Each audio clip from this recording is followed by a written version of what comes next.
In this video, we'll look into actual power of global swatch.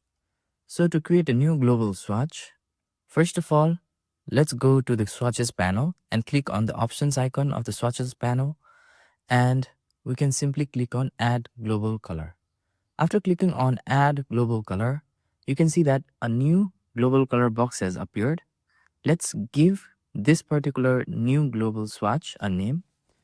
I'm gonna type in blues, and we can also pick the color of which color we want the global swatch to be. Let me click on the eyedropper tool, and then let's drag and take the sample of a color.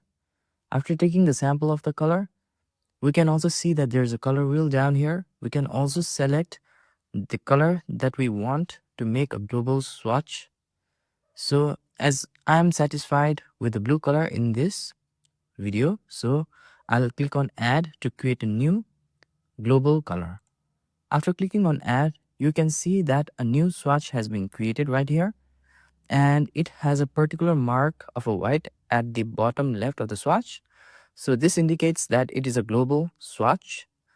So what global swatch does is it allows us to apply this particular swatch to different objects or elements, and then change the color of the elements where this particular swatch or the global swatch has been applied to. For example, let's say if I'm applying the global swatch to only this set of objects, if I apply this color or this global swatch, it has been applied to only this set of objects right here on the left. So let me change the color.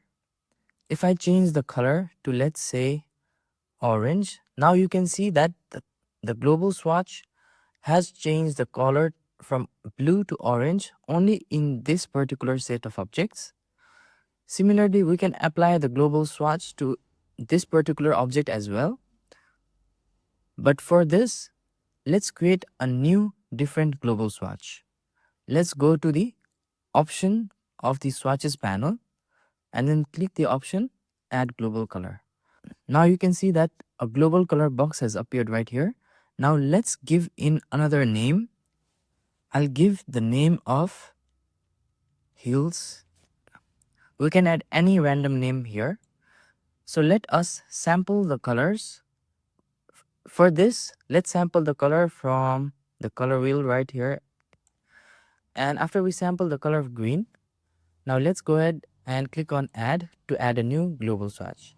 Now you can see that a new global swatch has been added here called hills. Now let's add this particular global swatch by applying this global swatch color to only this set of objects on the right. Let's click on this green swatch right here. After clicking on that particular green swatch, you can see that the green color has been applied here. So if I unselect every object on our canvas, now we can click on individual swatches and then change the color to any color that we like by changing the hue.